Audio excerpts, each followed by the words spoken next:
All right, looks like we're live. What's up, everyone? It's the MLB DFS strategy video from Awesemo.com. I'm Jake Hari, joined again, just like we were on the night shift together, by EMAC. EMAC, how you doing? I know we've already talked about this 14-game slate, but where are you at now? I think this is a solid one here. I am going to be joining the masses on Max Scherzer. I think we have some interesting choices here for our secondary pitchers, and I do think there are some pivots away from Scherzer because we do want to remember that there is a Coors Field game today, and in that one we've got Vincent. I'm going to throw it down the middle and let you hit it. Velasquez, and then Chad. I don't know if I'm a starter or reliever Bettis. So there's some intriguing power options here, and nobody is completely overpriced, especially on DraftKings. There are no real steals, but each team is only putting up two guys on each side, two or three, that are 5K or more. So this should be a fun one. If you're ready to get into weather, we will need to keep an eye on a little bit of weather. Boston looks dicey. And that one is going to have David Price. We have the early game that is not on the main slate, but that's the Royals and Kansas City. That's in Kansas. Pardon me. Kansas City is the Royals. It's early. I need my second Diet Pepsi. We have the Royals in Cincinnati, and Cincinnati's experiencing some weather. It's hit or miss in Chicago. I think it'll mostly be missed there.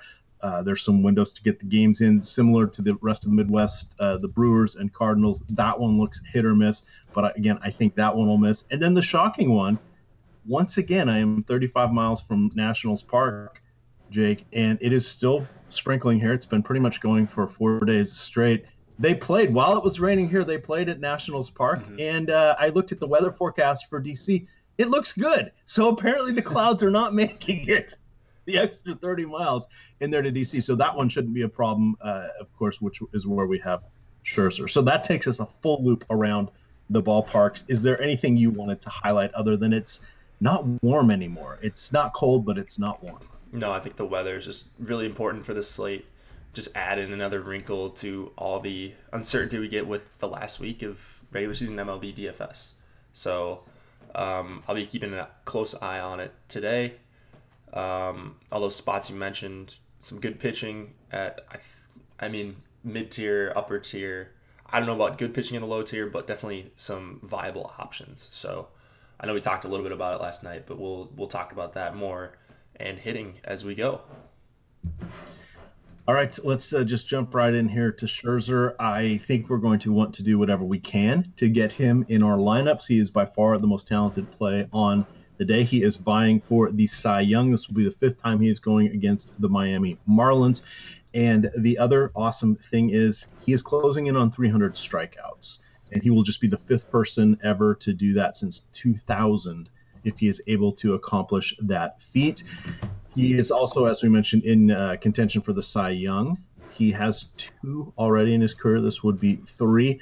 There is a chance he could pitch again on Sunday. So anybody that's going today will still be able to get regular rest and go on Sunday. What you'll see is almost every team has an off day between here and Sunday. Or at least 2/3 of them do. Some of them have some makeup dates, etc. But they may have to push pitchers. So even though Strasburg is scheduled on Sunday, depending on what DeGrom does in his start, if Scherzer needs one more, I could see them bumping Strasburg and letting Scherzer go. So that's the big picture look here from the hitters. Jeff Brigham is okay. He has a declining strikeout rate as he's risen each level in the minors. He is from the University of Washington. He has been, I think, 26. He's been in the minors for 3 years, and he's got about a 20% K rate. I'm really not excited to take him against the Nationals. I am curious to see if there's any consideration just based on his price point. But with regards to the Nationals, I'm good one through seven, and then we're gonna skip $600. So, I love Soto, Harper, Rendon, Turner. I'm coming around on Eaton a little bit, but I really like that 2 through 5. Eaton's price just hasn't really dropped, despite his production not being the same as what we're accustomed to. A couple of years ago, I know he was out all of last year, basically, but I do like the Nat stack, and it's about Brigham, but it's also about this Miami bullpen. I just love targeting them. You don't really see any above average arms once they get the starter out. So if they get them out early, they just get an array of bad pitchers coming out of the Marlins pen, which is super appealing for me. The other thing that's fun is Scherzer is 3.5 to 1 odds. Padres here to win this one, so should be an intriguing one. Next game we're going to talk about, we have the Houston Astros. We have the Toronto Blue Jays. 9 over under here with the Astros taking on Sam Good God Gaviglio, who has had his moments. We've looked at him a few times against Baltimore, but just looks like he's tired out down the stretch. Houston still has not fully clinched, so we should see their main lineup. I'm crossing off Gaviglio. I'm most likely going to cross off Toronto unless I'm looking for a bit of a leverage stack, but I'm loving Josh James, who has put up some phenomenal numbers here thus far at the bigs. And I was looking at a couple things last night at him just because I said, well, let's read up on him in a little bit, and I should have saved the articles, but I think he was like a 30th or 32nd round draft pick, and is someone that they've just found as a diamond in the rough. And I'm just looking to see if I still have that tab open. It doesn't look like I do. But he is someone that I was very surprised at. And though he has spent a little bit of time in the bullpen when he first popped up here, he should be reasonably good to go. The price has doubled from his last start, and I'm hoping it tamps down the some of the masses, along with the fact that we have 14 games. But as we discussed a little bit last night, there are enough discounted hitters that we should see that we can turn some of these $8,000 pitchers into, $6,500, $6,800 relatively easily. Still a little tricky if you're trying to do that with the 5-figure pitchers, but this mid tier, don't worry as much about the 8K tier because we should have some wiggle room here. What is now that you've had a chance to sleep on it, are you even more enamored with Josh James here? Yeah, hard to get over that last start against the Mariners. Just was striking out everyone. The swinging strike rate was awesome. It was above 17%. The chase rate was great as well. So now getting a better matchup, I think, and majority righties. You've got like Tellez in there. I believe he strikes out a ton. I don't have his numbers pulled up, but I believe he strikes out a ton against righties. Urena, not super worried about in the 9 spot either. So it's really just Smoke and McKinney to some extent, but I think James is going to be able to get swings and misses here. And assuming they close the roof here in Toronto, this is going to be a pretty good pitching environment, I think. So 8,100, you're doubling his price, but I also wasn't expecting 87 pitches last time out. So he could go even more than that here and just clearly has very, very good strikeout upside. Yep, and I don't think there's with another 12 games, I don't think we need to belabor this point. You're going to get a couple other shows throughout the day here, and I do believe that Josh James probably will be about a 3rd or 4th most popular pitcher today. Moving along here, we've got the Yankees, who actually have settled on going with Luis Severino. They went with a little bit of a bullpen game yesterday, kind of pushed everybody back. They're going to get everybody at least one more turn through their rotation is what it sounds like as they're shaping up here. They have clinched the playoffs, not quite yet. They're seeding for sure. But Severino has been very hit or miss. I really am not intrigued by the price point at 11,100. On DraftKings. The matchup is fine going against the Rays, but they have been a little pesky. On the Rays side of things, they've announced it'll probably be Jake Faria as their main pitcher. I don't know if he's going to start or if they're going to go with, I guess it would be Stanek's turn. I think it was Diego Castillo that went yesterday. Regardless, Faria is probably going to go 3 innings or so he's not quite as stretched out as everybody else, and it's still going to be a relatively difficult Yankees lineup. So I think our goal here, Jake, is to hope that some of these guys coming in at a discount in that bottom third of the lineup get a little goosed with a few guys getting days off, like Hicks, who hit a ball off his ankle this weekend, left Monday's game after 2 at-bats. Maybe he gets the day off. We know that Didi Gregorius is going to be out he'll be ready for the playoffs, but he's got some cartilage damage. So if Luke Voigt, if Gleyber Torres, if Andy Hart gets boosted up there into 5, 6, 7, that I think might be an intriguing way to go against Tampa Bay. What is your initial read of this AL East battle? You mentioned the guys that I wanted to see. I'm echoing again. No, you're good. So you mentioned the guys I wanted to see up there: Torres, Andar, Luke Voigt. I think if those guys get lineup bumps, and Voigt's projected to hit in the 3 spot, but if he's there, I think he's playable for 4,100. So just the guys that are good values, I think, make sense. If we see McCutchen or Judge or Stanton get a day off here, can't play Faria. He's 6,100, and like you said, only going to go a couple innings. And then Severino, 6 innings, like you need him to. If they're going 6 innings, you need 8, 9, 10 strikeouts.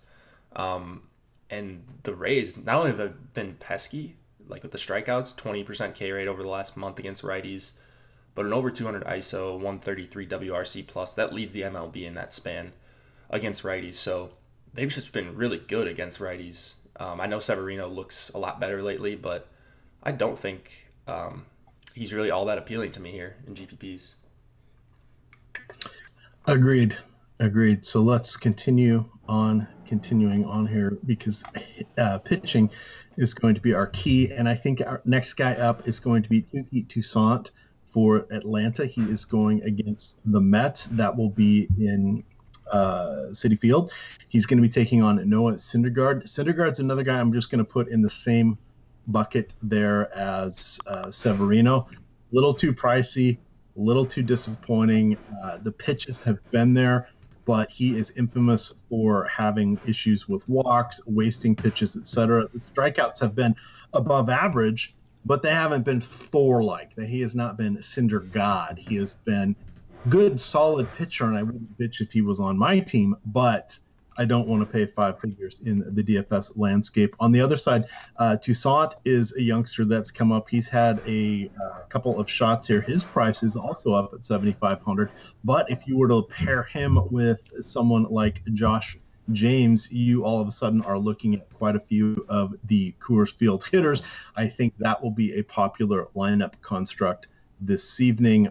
What are your thoughts about Toussaint coming off that 8 strikeout game against St. Louis? Yeah, I think Toussaint is not going to get all that much attention because of the $7,500 price tag. And like you said, like I'm kind of just chopping off $1,000 on all these guys mentally. So if he's 6,500 here, I think on a normal slate in like July, I'm probably playing him. I don't like the Mets at all. They have some lefty power, but like Smith and Conforto and Bruce, these guys all will strike out. Nimmo especially too. You get Frazier righty. Toussaint showed he can strike out guys in tough matchups like against St. Louis, against Boston. So I'm in on Toussaint. And I just know I'm going to find value elsewhere. So as far as hitters go, so I'm not really worried about the $7,500 price tag. I'm looking to see if he's stretched out, or how stretched out he is actually. Okay, so he threw 93 pitches in his last start, then 29 in a relief outing, then 105 before that. So he looks like a full go to me. So yeah, I do like him here. Hitting weather is, about neutral, 73 degrees in New York, and a little bit of wind blowing out. So. All right. They're asking about the hats here, Jake. 1, they say I have a better room. 2, is this my grandson's room? No, this is actually my I call it my office. It's there's no bed in here, but I've got a dresser for some stuff. I have all the hats there. I don't destroy the hats as much as I used to, and that's just not all of them. And they would kind of get everywhere. So my wife got me that just to keep them in one spot. And since I kind of have everything I need in life, usually she gets me a hat, a new hat for my birthday or for Christmas. Gets me a Nationals one or something like that. Because I even have more sitting over here. Look, I've got the University of Washington one sitting here that I haven't worn yet. I've got my perfectly flat brimmed hat with the stickers. So I can have some street cred, right? If I go to the Nats game. Oh, let's go old school. I got a little bit of a fan vice ball cap over here. There we So go. There I you have go. a variety of ones sitting around. So there we are with that. Let's continue on here. But again, Tuki Toussaint is going to be the guy you want. I really don't see a need to go leverage against him on this one. If you were to do it, you just get all those adjacent lefties that should be in the heart of the lineup with McNeil, Bruce Conforto, and Nimmo. If you need an extreme cheapie and you're hopefully playing them for a home run only, prefer them at the outfield. But Dom Smith is somebody that's not too shabby. No real point in going against Syndergaard. On to our next game here. Wait, we have hold on. some weather here. Yep. I think there might be a point in going to Syndergaard or targeting against him just for stolen bases. Okay. So yes. So guys like Acuna and Ciarte, and then I think Freddie Freeman. So I will have mini stacks against Syndergaard. I just think everyone kind of avoids bats against him entirely. But if he's walking guys like the first three, I think there is some decent upside. So maybe not a full stack, but definitely some dynamic duos and one-offs that I like to run in 5-2-1s. Yes, thank you for pointing that one out. We had discussed that earlier, the systemic issue of stolen bases there for the Mets. Syndergaard has allowed over his last, going off memory, I think it's his last 30 starts, he's allowed 37 stolen bases, something along those lines. So it has not been good. That's one of the higher numbers out there in the league. The other one that is horrible for the Mets has been Steven Matz. So it doesn't seem to matter if you're a righty or a lefty. And all of the backstops have been less than good. Let's see, they're asking, do I have a Fantasy Aces baseball hat? I believe that top one over there is the Fantasy Aces one. I've got Fantasy Feud downstairs. I've got a bunch of DraftKings ones. I've got some FanDuel, Fantasy Draft. Yeah, plenty of hats. Plenty of hats. Let's talk about Baltimore and the Red Sox, another AL East tilt here. Approximately 60 to 70% chance of rain pretty much throughout the game here, which could put a little bit of a damper on us going to David Price, who is in a really phenomenal matchup. So at this point, we're going to say tournaments only. The Boston just set an actual team record for the Red Sox, 106 victories. You would think that a squad that has been around literally forever would have crested over that point at somewhere, but it just shows how hard it is to get over 100 wins. Clearly, they have great designs on the playoffs. David Price is a guy who likes to work deep into games. I would see 6-7 solid innings of Price here. If we don't have a weather concern, Jake, if we can get a window, I'm okay going with Price in tournaments here, mainly because he's going against the Orioles. Yeah, I didn't write Price up because of the uncertainty with weather, but I do like the spot, and he's another one where you're going to be able to afford him, whether he's your SB1 or SB2, if you take two of these 9K guys, or if you like Syndergaard, you're going to be able to afford that because we're going to get some value opening up.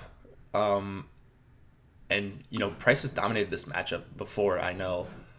He's missing a lot more bats as of late, and he just looks like classic David Price, like David Price in his prime.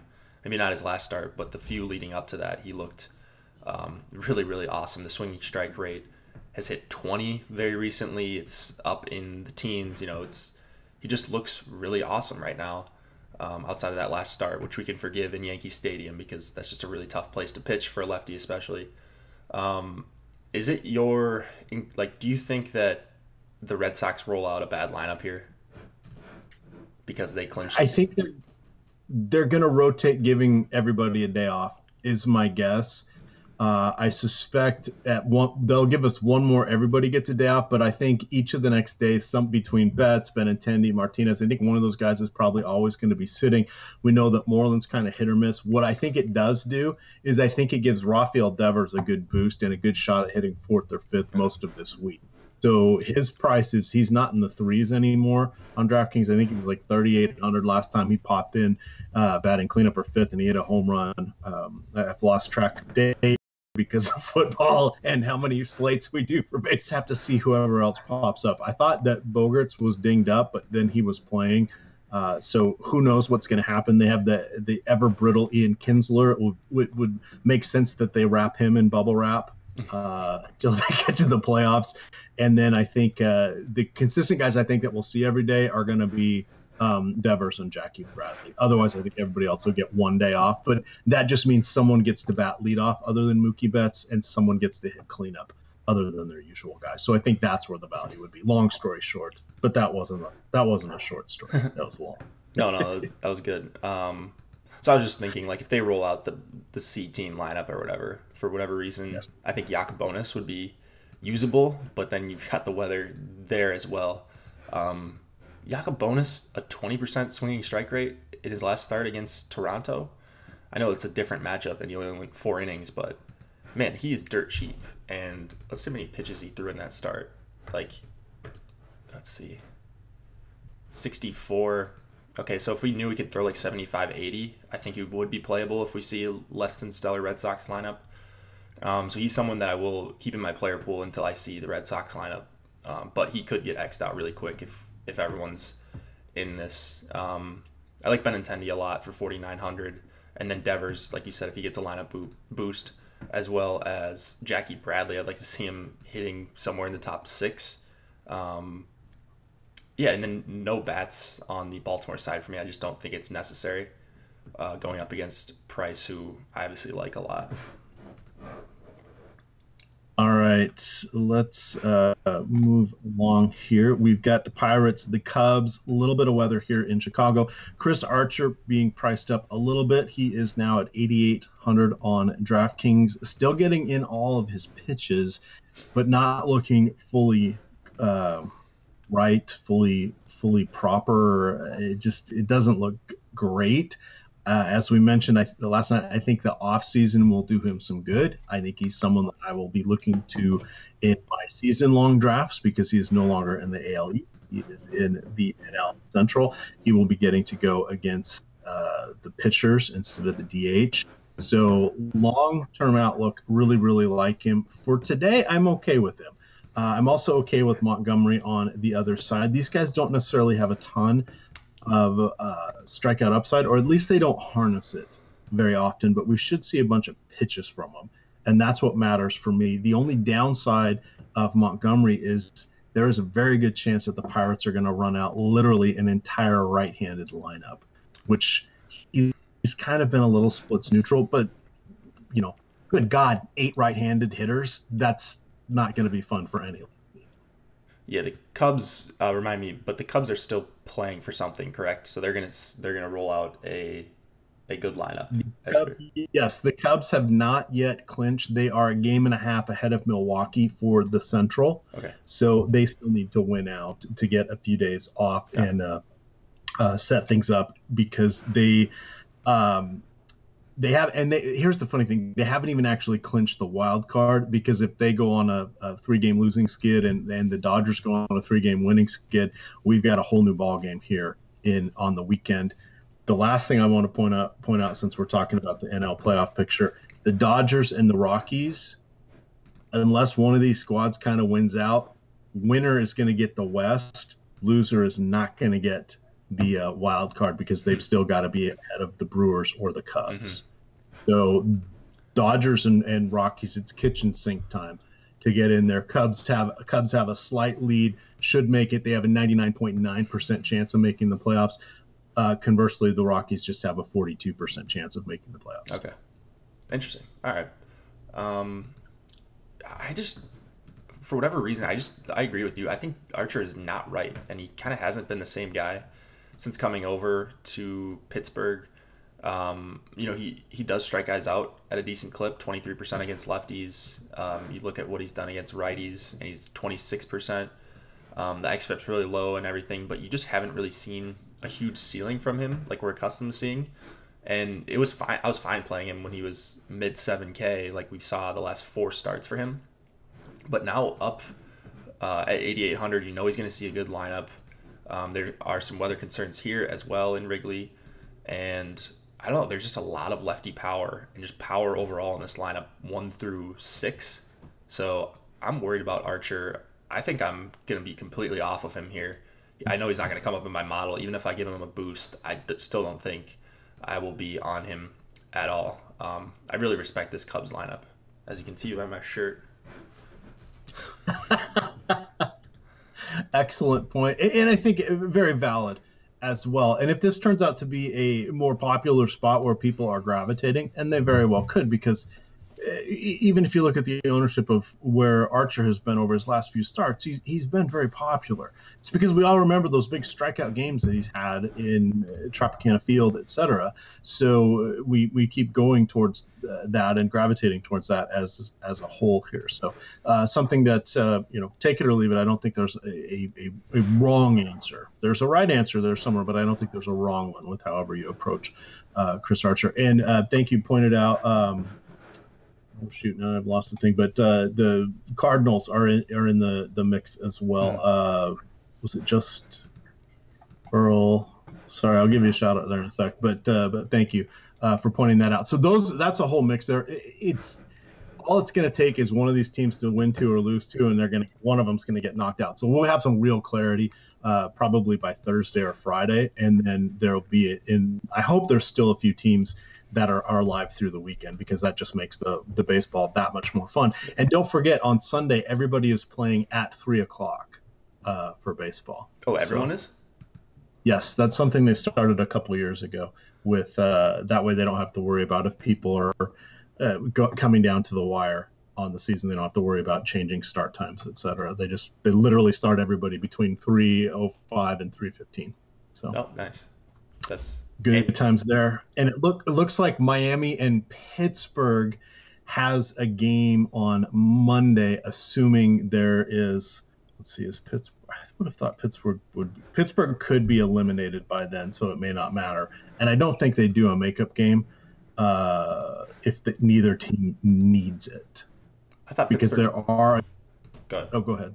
You go ahead. I was going to say, there are times where teams don't play a full 162 if they've got a makeup game floating around out there that's not. Baseball in September. It's a good time. On to our next game here. We have Spencer Turnbull, Jake Odorizzi. That's the Tigers, the Twins. We've got Jake pitching for the Fighting Jakes today. Hat tip to Josh for pointing that out to me, that we must refer to the Minnesota Twins as the Fighting Jakes. What are you looking at here? Spencer Turnbull was garbage in his last start against this very same squad, but he does have some strikeouts and pedigree coming up from the minors. He is $4,300. And is there anything terrifying about the Twins, who will be putting out Jake Cave, Robbie Grossman, and Tyler Austin in the heart of their lineup today? Yeah, I don't think that lineup is super. Can you put yourself on mute? Yep. I just can't.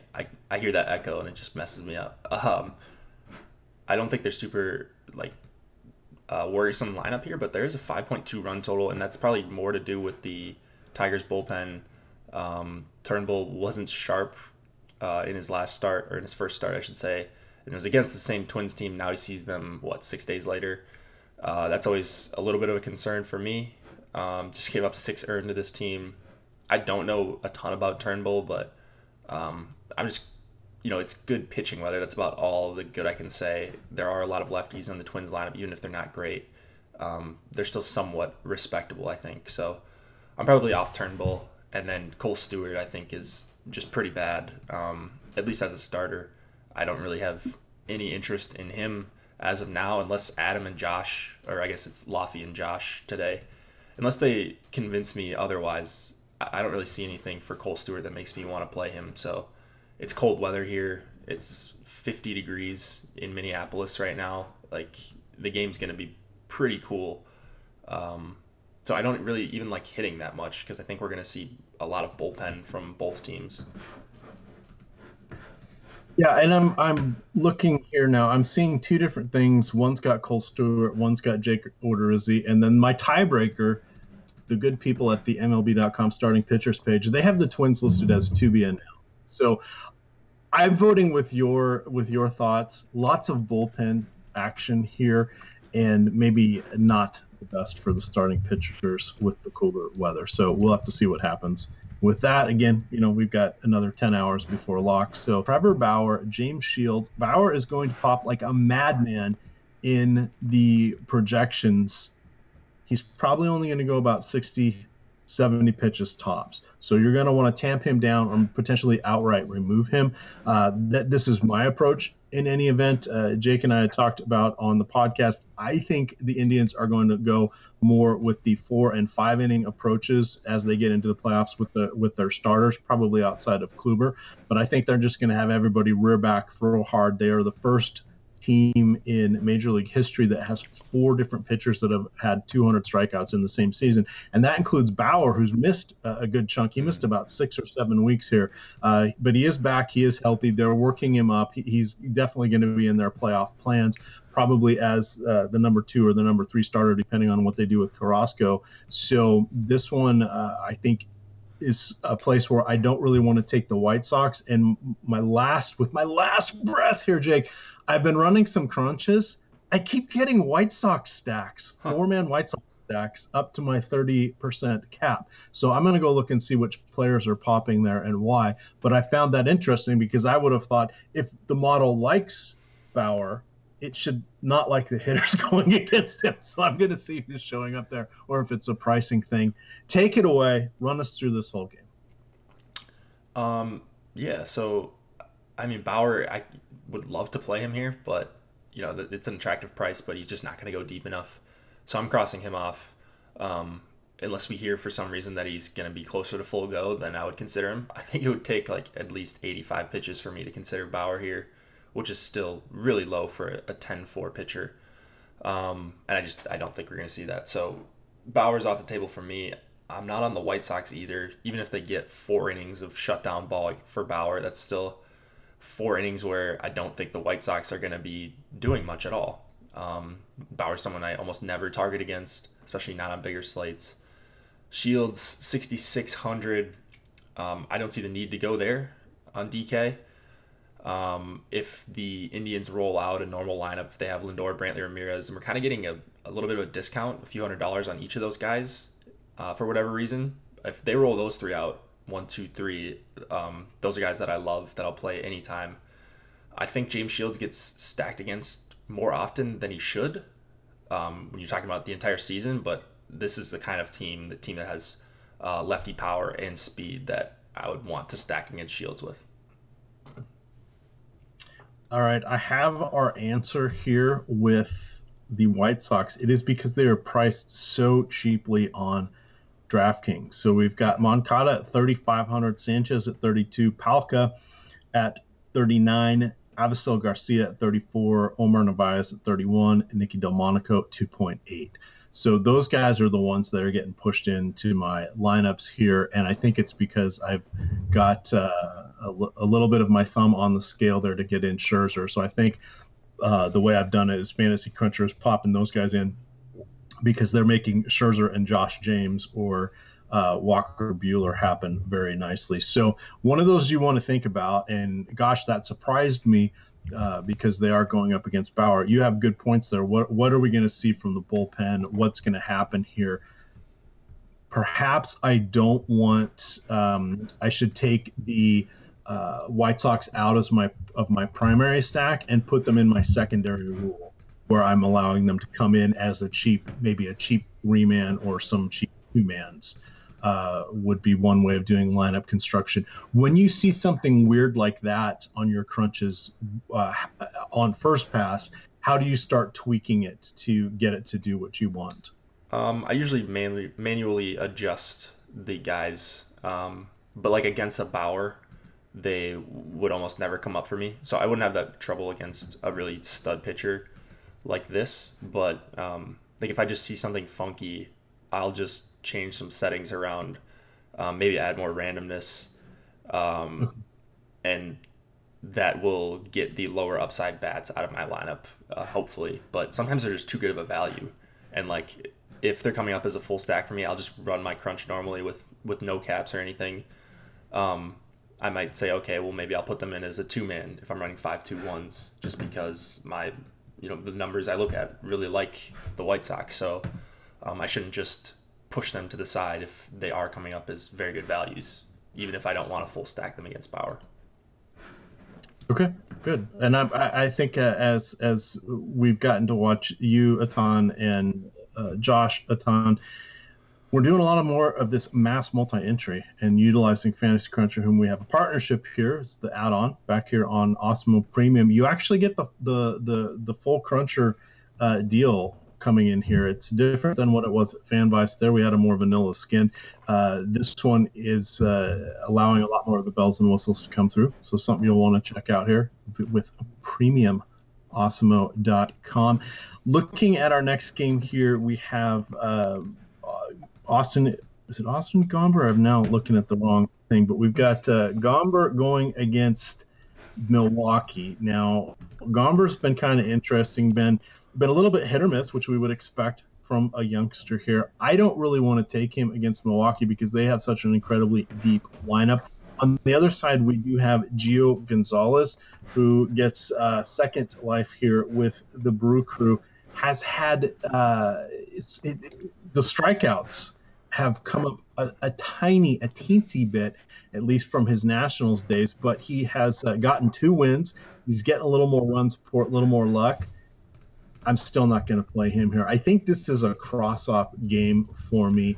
Are you looking at hitters, crossing it off, allowing any of these guys to be your SP2? What are you looking at for this potential battle here of playoff teams? I am crossing off, I think, Gio and the Cardinals bats, or at least not main stacking. Gio won't. I don't even think Gio will be in my player pool. Looks better since coming over, but I still don't think he's all of a sudden turned into a great pitcher once again, like the Cy Young level Gio Gonzalez. I really like the Brewers bats against Gomber. Gomber's just become one of my favorite guys to stack against because he's had good results for a while now, and he's coming off another good start. So I like targeting pitchers that have had good results, whether it's 1 start or 5 starts before, that I think are getting lucky. And I think Gomber's gotten incredibly lucky. He hasn't gotten that many swinging strikes and chases since like going back to mid-August, and he's just allowing so much quality contact to lefties and righties. 32.8% line drive rate to lefties, 25 almost to righties, 42% hard contact to righties, 35 to lefties.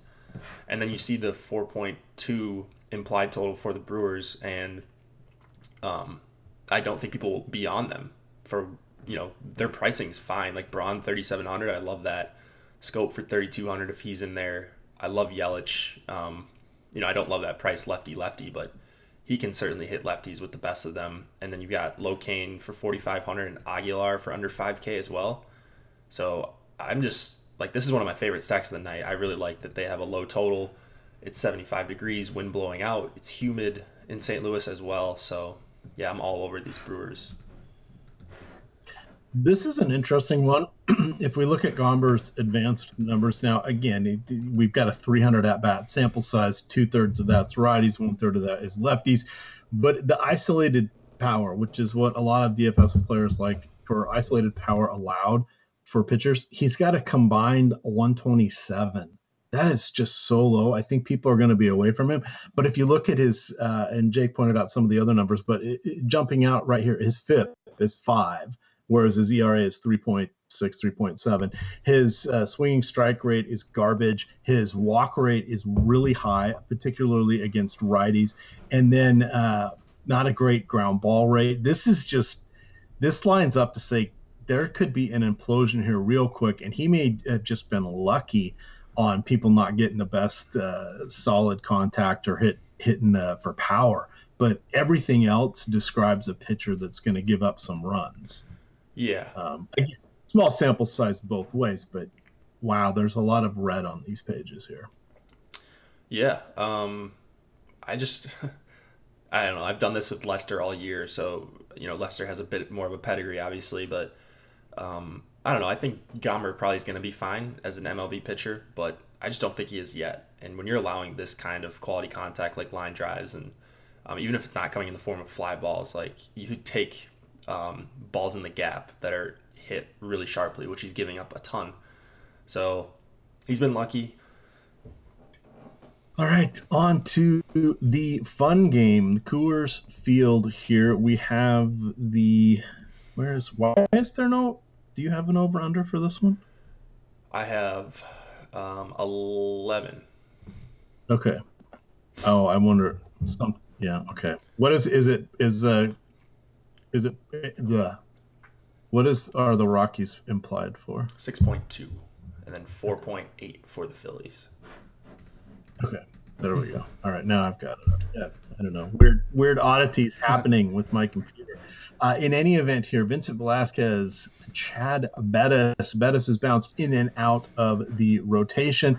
Probably won't go for a full, won't qualify for the start, but that doesn't matter for us because it's not like the Rockies have a phenomenal bullpen.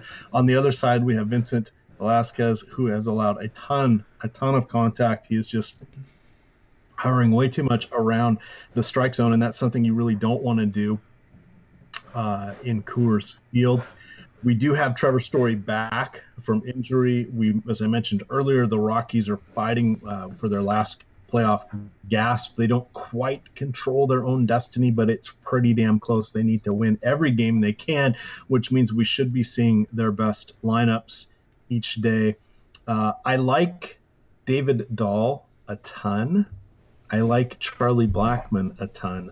I'm okay adding in a few others if I'm stacking, but I may just go two-man from this side. And then on the other side, I really want to get Rhys Hoskins in my lineup. And I don't mind Carlos Santana either. And that allows me to get my three outfielders and my first base filled. And then I can look for some middle infield value. That's kind of what I'm looking at as my, quote, main lineups from this one. So I'm considering this a kind of a game stack, and I want at least four players from it, but I'm willing to take them from both teams to get to that four. Jake, is what I'm looking at. How are you approaching this game where the weather is going to be about 65 degrees at first pitch? So someone mentioned or has been asking if this weather like affects me. I don't know about you, but it's still Coors Field. It's not like it's in the 40s, like it's still going to be pretty comfortable to hit in for the players. It's not going to sting their hands when they, take one off the end of the bat as much. Like, this isn't like a Wrigley 35-degree game. So, like, short of that, I don't really care. If it's 60 degrees in Coors, the air is still super thin. The ball is going to travel really well. Rhys Hoskins is a guy that I love here. Hits righties exceptionally well. Bettis kind of this reverse splits guy, xFIP about a full point higher to righties this year, just as an example, more ground balls to lefties. So Rhys Hoskins and Wilson Ramos, I like a ton. Now they're both pretty expensive, but I will have a ton of those guys as dynamic duos, as you call them. And then Velasquez, I can't get to playing Velasquez, but I think I'm lukewarm on the Rockies. I like Dahl and Blackmon, as you mentioned, but not crazy about all these righties like LeMahieu, Arenado, and Story. And I think they're going to come in a little bit overowned because we might see some bad lineups elsewhere. We know we're going to see a good Colorado lineup. It's just too high of a total for people to ignore. So I'm probably going to be lower than the field on the Rockies is what I'm looking at right now. All right. The one thing I did want to just reaffirm with Coors Field. So regardless of what the temperature is, they're still playing at a mile. That is 5,300 feet and change. And nobody else plays that high. Where Coors really gets its boost is particularly in July and August when we get up into the 90-degree weather in that thin air. That is just the thing that really opens up a lot of stuff. What you'll see in the cooler time with Coors is not necessarily as many home runs, but then you need to remember, good God, it's got the biggest outfield in all of Major League Baseball. There's plenty of room to hit stuff in the gaps no matter what. So that, it may not be the two-run home runs, but I don't mind a bases clearing double.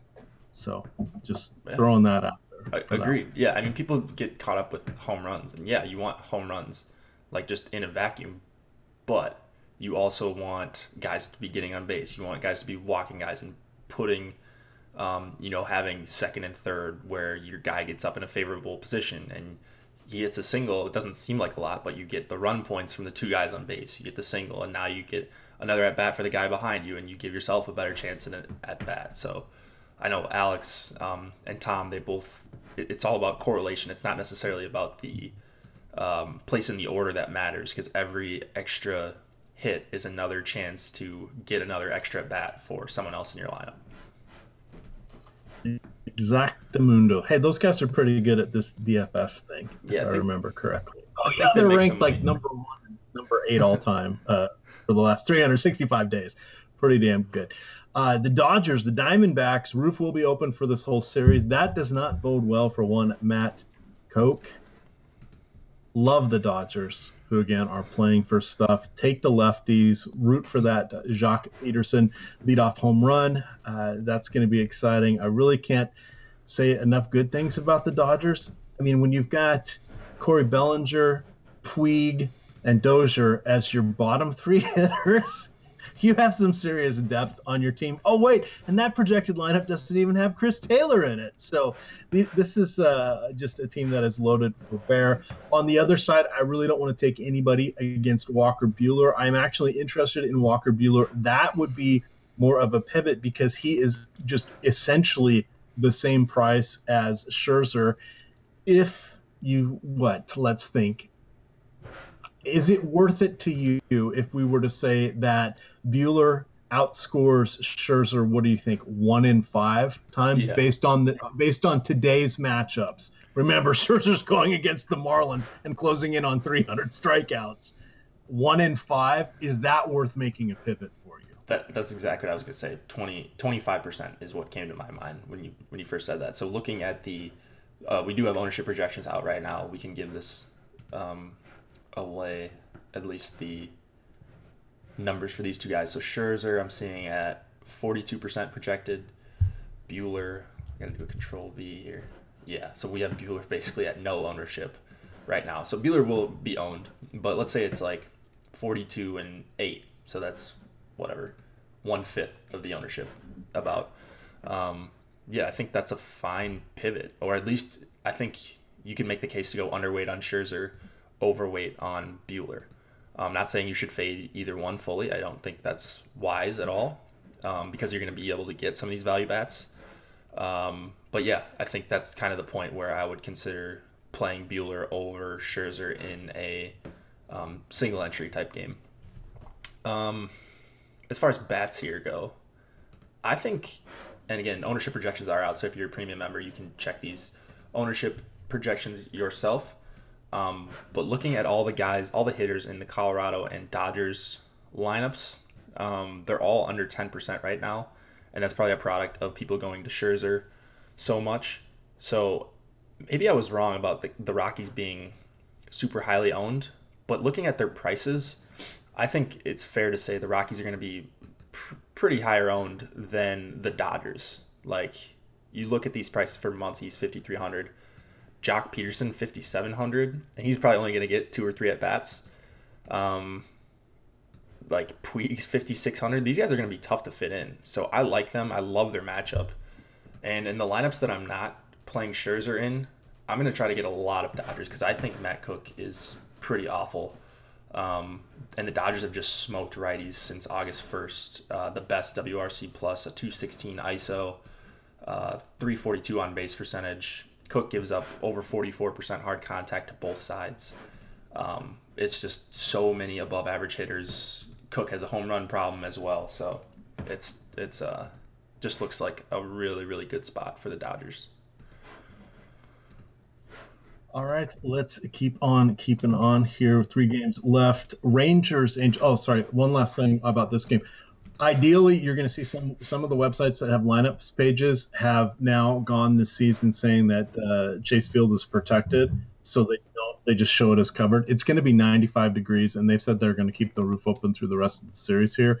So don't lose sight of that. All of a sudden, this becomes the best hitter's park with it being cooler temperatures in Colorado today. And ideally, that's something that may be a little bit overlooked, or inherently people are now have gotten used to. Oh yeah, the humidor. We're not seeing all the double-digit runs being scored in Chase Field like we did before. It's not Coors Light, as we've enjoyed saying throughout the year. So perchance some people are going to miss that one. So, and as Jake mentioned with the Dodgers pricing, that maybe inherently lowers their popularity.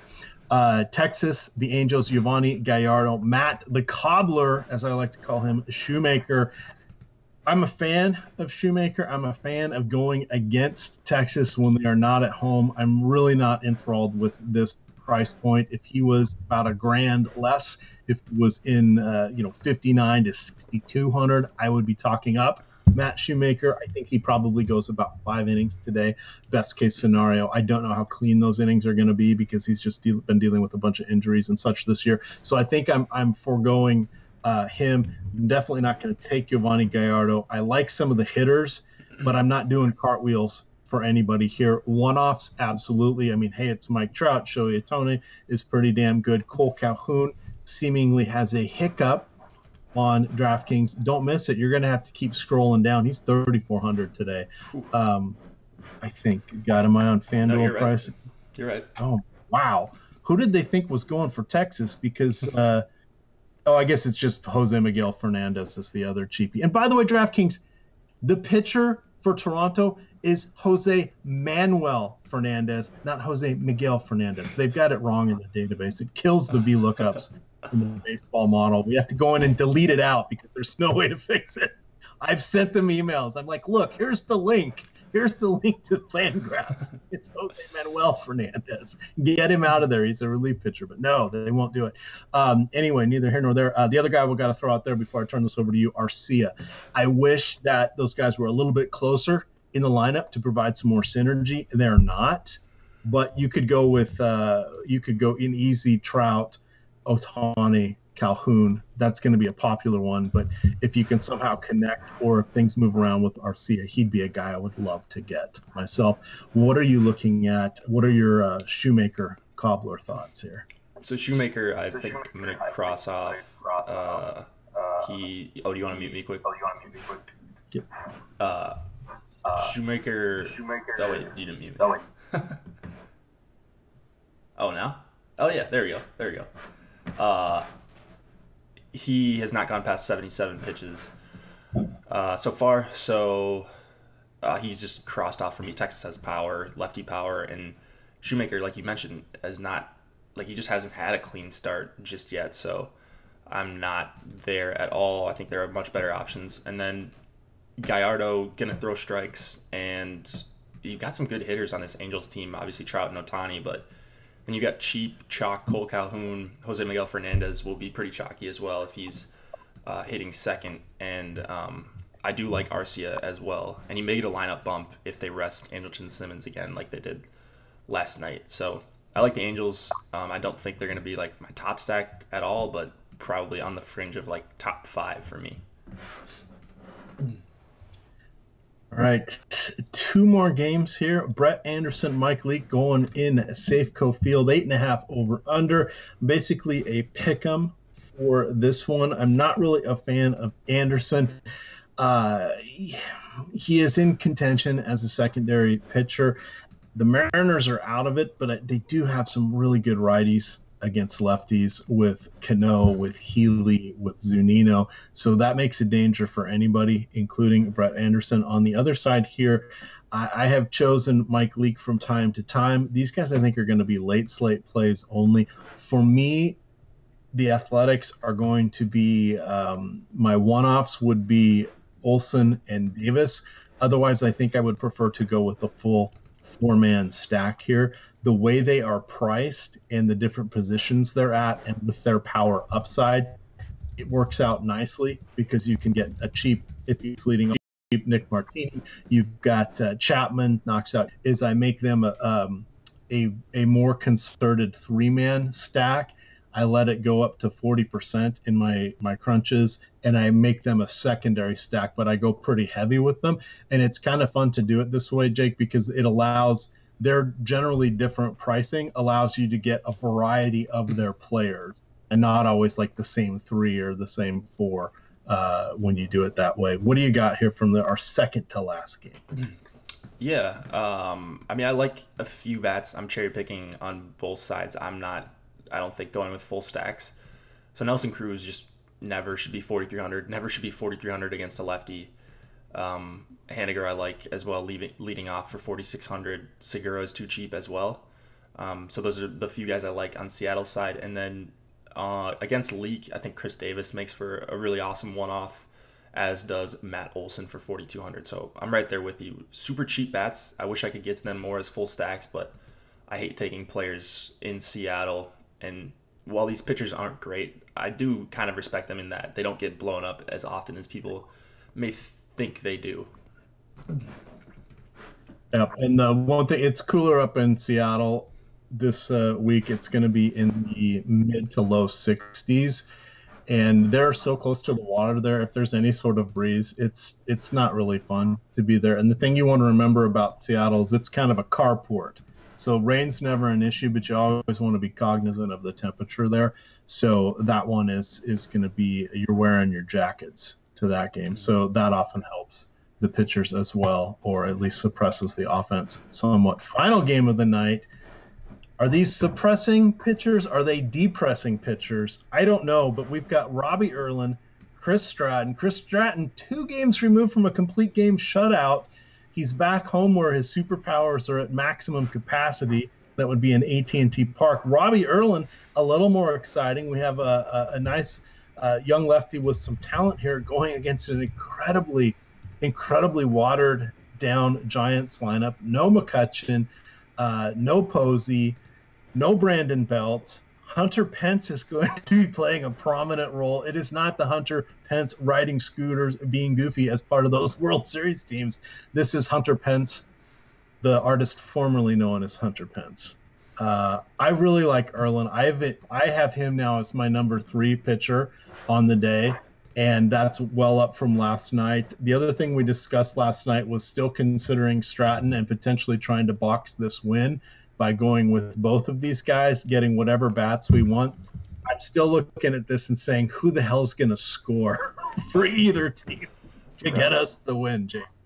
What's worse here, the pitching or the hitting? Because for me, it's the hitting, and just the hitting environment is just awful. AT&T, obviously a huge park, cool weather. Stratton, just as you would expect, pitches much better at home. He's not a great pitcher.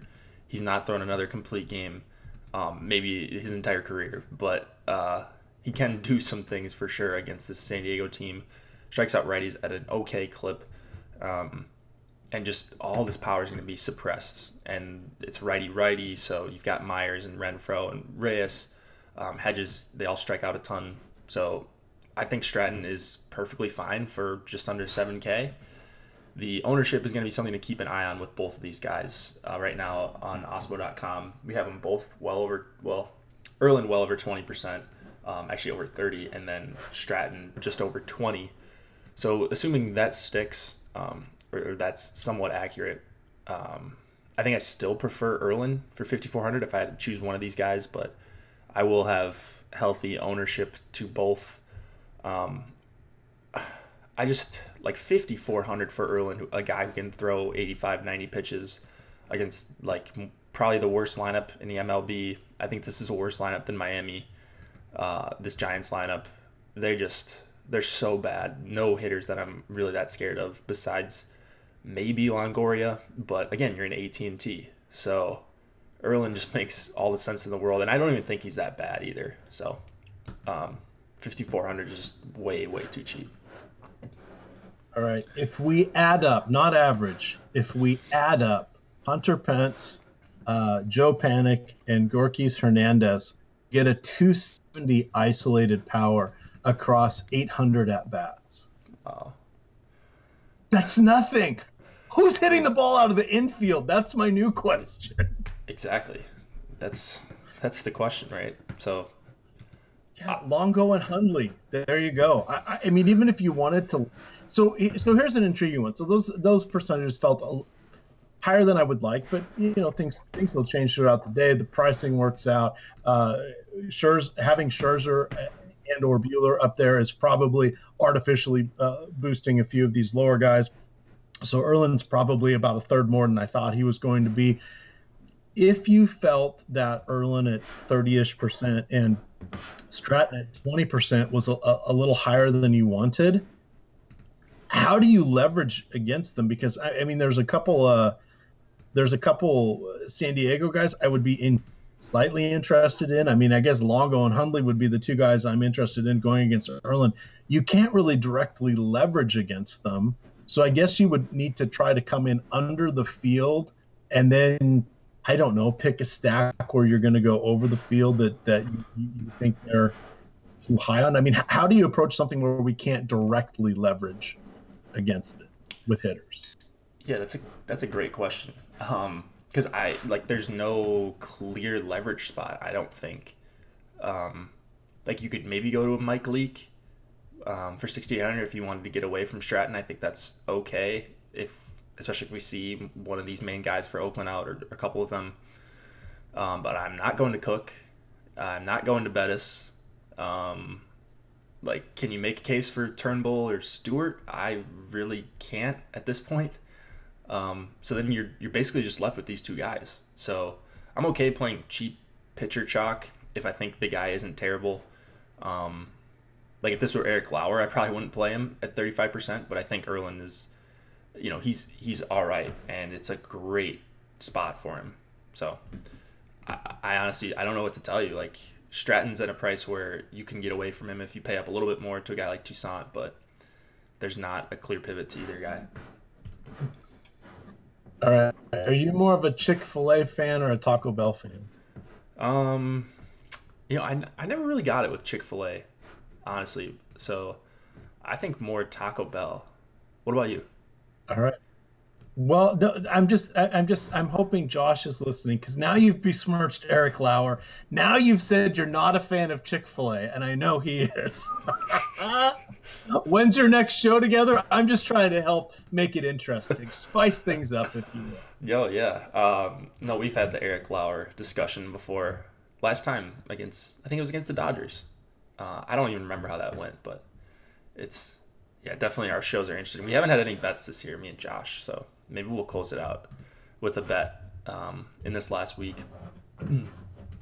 All right, what do you got here for our crunches? I know that's how we're going to close out the show, and we've run a skosh long because I'm not used to sitting at home early in the morning. I got to go back to work now. But finish this up here. Talk about some of these crunches. I do see that you've got Scherzer weighing in pretty heavy, so that's a good one. What does that bring us with hitters and secondary pitchers? Yeah, let's go to Scherzer.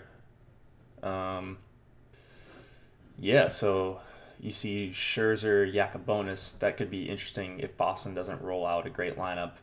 And by the way, I shared my screen with you so you can see it on Skype in real time. Yep. Okay. We've got Scherzer, Erlin. That's going to be very popular, and you can kind of see why. You get a full Nat stack. Now, this guy Spencer, I don't know how to pronounce Kieboom. He probably won't be in the lineup. It's probably going to be Wieters, but you can see why it makes so much sense to have Scherzer and Erlin paired together. I don't know. Did any of these jump out to you? Like, is there a team you want to look at and see what pitcher combinations we could see? I mean, the main one is Erlin. I mean, you've got it there. It's Scherzer and Erlin. But what happens if you go with let's pick Buehler. And shit, I closed the screen. Let's do Buehler and Archer. Oh no, Buehler and James. Buehler and James. Oh, you want to let's run a few? Yeah, just see what it pops for hitters. Sorry. No, that's fine. You're not reading my mind, damn it. We haven't done it. Yeah. Make 10 lineups, 20 lineups.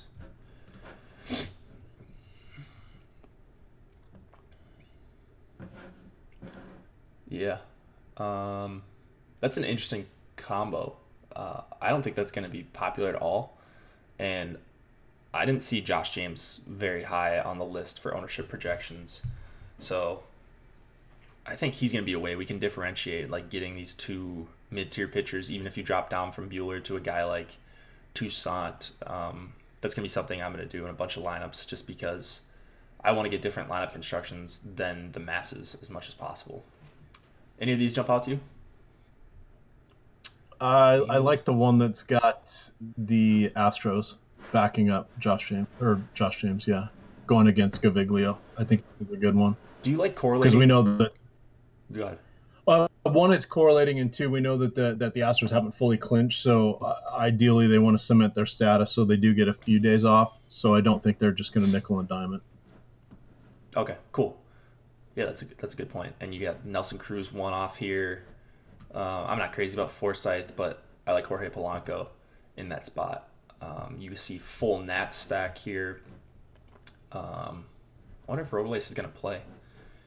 But then you've got Otani, full Twins, Springer. Trying to see if we can get to a Dodgers stack. Can we? No, we can't. I bet if you did Toussaint and James, it would bring up a Dodgers stack. All right, let's try that. Toussaint. Where's he at? Right here.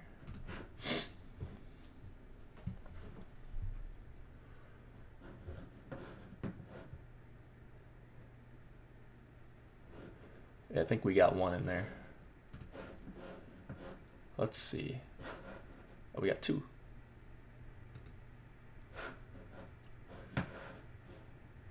Which one of these you like better? There's always Twins. The Twins are just like the go-to filler according to Fantasy Cruncher's projections, which I understand they're dirt cheap, but I don't know. I just hate playing chalk like that I don't like, but it just like the hitters are below 3K, so. Yeah, and that's what you're gonna kind of need to do. If we came off one of the Dodgers, you could probably then change some of those Twins into maybe Chicago hitters, because we know that, I'm just going off the top of my head, we know they're super cheap. You probably would keep Max Muncy, because I don't really know who's going to be, because Palka's not a first baseman there. Yeah, because the Braves, I guess Davidson, but it's righty. I don't want a righty. Yeah, it's kind of hard because they don't match up. The White Sox don't fit as nicely into that, but the one good thing about the Dodgers, they have a good player at every position. Yeah. So it's like, oh no, I can't have Chris Taylor, but now I have to have Dozier. Okay, well, I'll take that, right. To get rid of Forsythe, and then all of a sudden you get a cheap outfielder in there, and maybe that's where you put in a $3,900 Palka or a $3,400 Avisail Garcia, and you're hoping that you get more Cleveland bullpen, or Cleveland just kicks the crap out of Shields, and they're just their bullpen's just going up there and throwing strikes to get the game over. So I don't know, just throwing out ideas. All right, well, I'll let you get back to work now. Thanks for joining us, guys, and sticking around for crunches. Let's see who will be on today. It will be Chris and Josh and the Live Before Lock show. It will be From A to B at 1:30 with Andrew and Ben. Right after this show, in about 45 minutes or so, Josh and Lothy. The Process show, that's going to be one you want to tune into with this kind of uneven pitching slate. And then what else am I missing? Oh, the deep dive will be Adam today. Definitely going to want to read that if you're a premium member. And then the deeper dive show at 4:45 Eastern, leading you up into Live Before Lock. What else am I missing, Emac? Oh gosh, we're gonna have projections. We've got the vaunted Osmo ownership projections. We've got all sorts of goodness there in the premium side of things. Don't forget to jump on in. We've got some good football stuff coming up as well. A few articles that are behind the paywall, a couple in front, but the projections and the ownership projections for football are behind the paywall. And that's something you're really going to want to start to look at, because we are now in week 4. We've seen chalk hit for 2 weeks. We've seen it miss for a week. And now the models have more data points. This should be interesting. A lot of rookie quarterbacks getting the nod today. I think we now have everybody who was a first-round draft pick will be starting. I think everybody that was a first-round draft pick as a quarterback will be starting this week. So good times there. Good times ahead. Yeah, should be exciting. Tune in to Osmo.com. Just keep the YouTube channel up. You'll pretty much have content all day besides a little break for lunch. Yeah, thanks for joining us, guys. We will see you, well, Josh and I will see you tomorrow morning. And you'll be seeing some more of EMAC this week as well.